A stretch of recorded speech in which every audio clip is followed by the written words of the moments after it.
अर्जुन साहेब की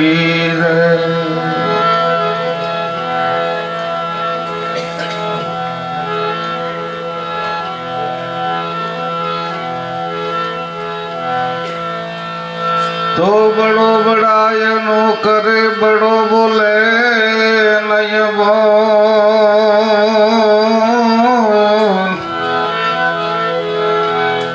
हीरो मुखे तिनो कहे आलाखो मारा मूल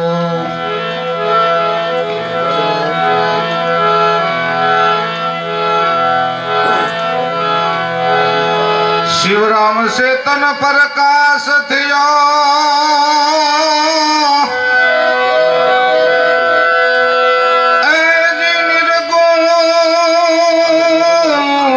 पद निर्माण शुद्ध सनातन राजयोग करुवंदन वारंवार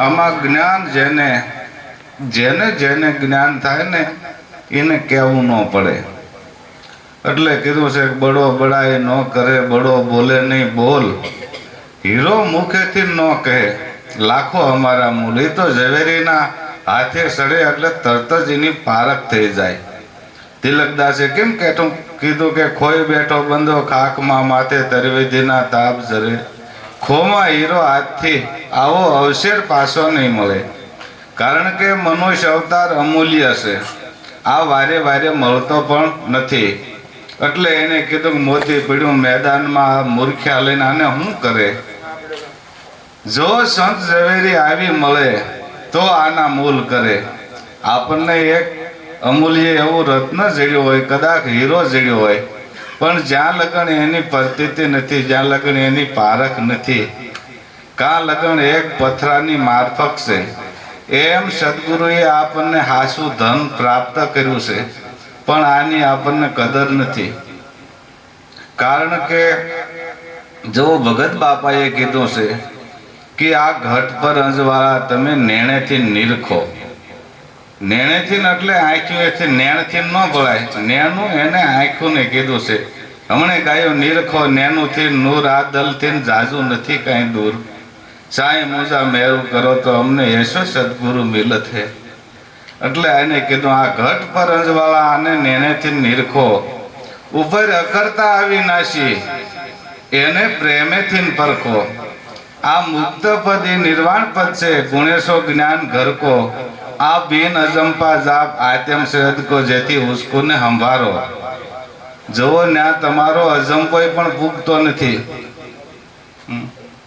એટલે કીધું છે કે બિન અજંપા જાપ આત્યમ સે હદકો જેથી ઉસકોને સંભારો પણ આપણને સદગુરુએ એક બોલથી ઊભા રાખ્યા છે કે ભાઈ તું પોતે શુદ્ધ ચેતન આત્મા છો એટલે તારે કરવું કાંઈ પડે નહીં એટલે ભાઈ તું શુદ્ધ ચેતન એમ નથી થઈ જવાતું આપણને એની બાયસી નથી આવી પહેલા આપણે કોણ છીએ હું કોણ છું પહેલા તો એ નક્કી કરવાનું છે એટલે બળદેવદાસ બાપાએ કીધું કે આપ ત્યાગી જોઈ લે જાગી આ કોણ બોલે કયા દેશમાં આ બોલવા વાળો છે પણ કયા દેશથી બોલી રહ્યો છે કોણ બોલે અને તને કોણ બોલાવે આ સમજ ગુરુની શાનમાં માટે અંતર પડ છે અડકા કરી અને ધરા તપાસી લે ધ્યાનમાં આની આડો પહેલો પર્પસનો પડદો છે ભાઈ આને હટાવી નાખ તો તને તારી પ્રતીતિ થાય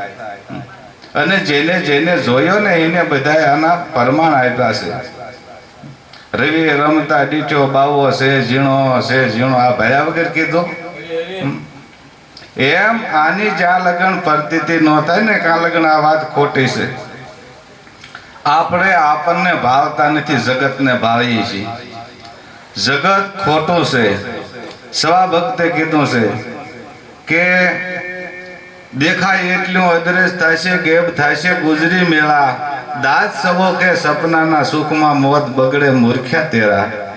જેમ રાત્રિની અંદર આપણને ઘડી બગડીનું સપનું આવે, પછી જેમ અત્યારે ભાળવી છે ને એવી જ રીતે દેખાતું હોય, પણ તમારી આંખ ઉઘડે ને કાં કોઈ હોય નહીં એટલે સપનું ખોટું છે. એમ આ બધું સપનું જ છે, કારણ કે આ પસા 8 વર્ષનું છે સપનું.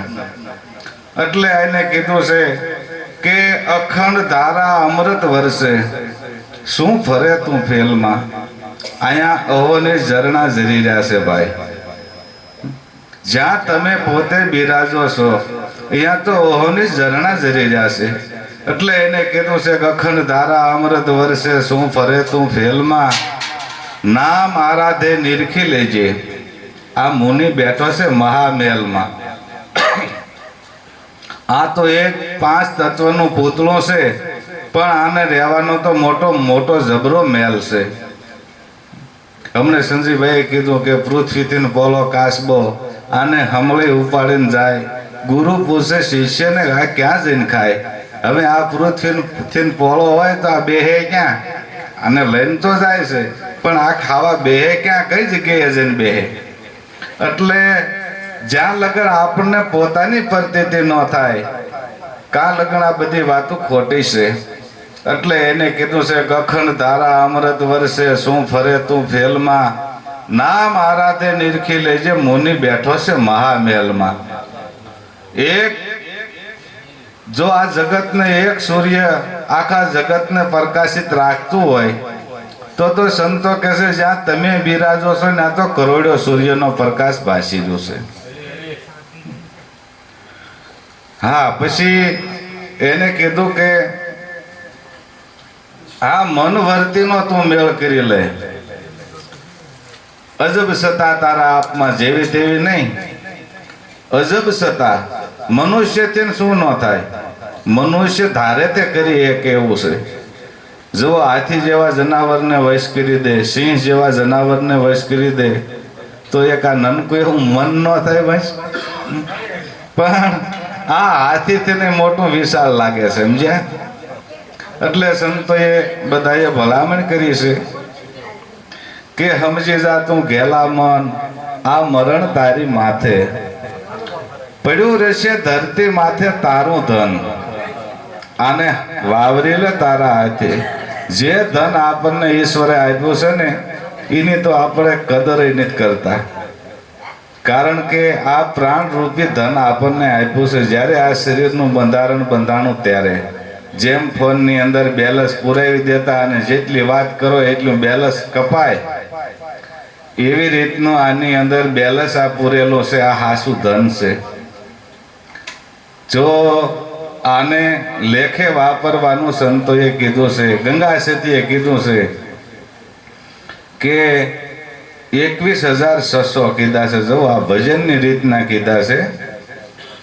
પણ આપણે તો ખેતી કરતા હોય, કોઈ મહેનત કરતા હોઈએ, છતાંય 21,600 ના બદલે 35,000 થઈ જાય તો જેટલા તમે વધના ફેંક્યા છે ને એ તો ફોગટ જ છે. એટલે આને એમ કીધું છે કે 21,600 ને કાળ ખાય. હવે આ ભજન કરવામાં જો કાળ ખાઈ જતો હોય ને આપણે કાળને ખાવાને તે હોય હાટું મહેનત કરીશ.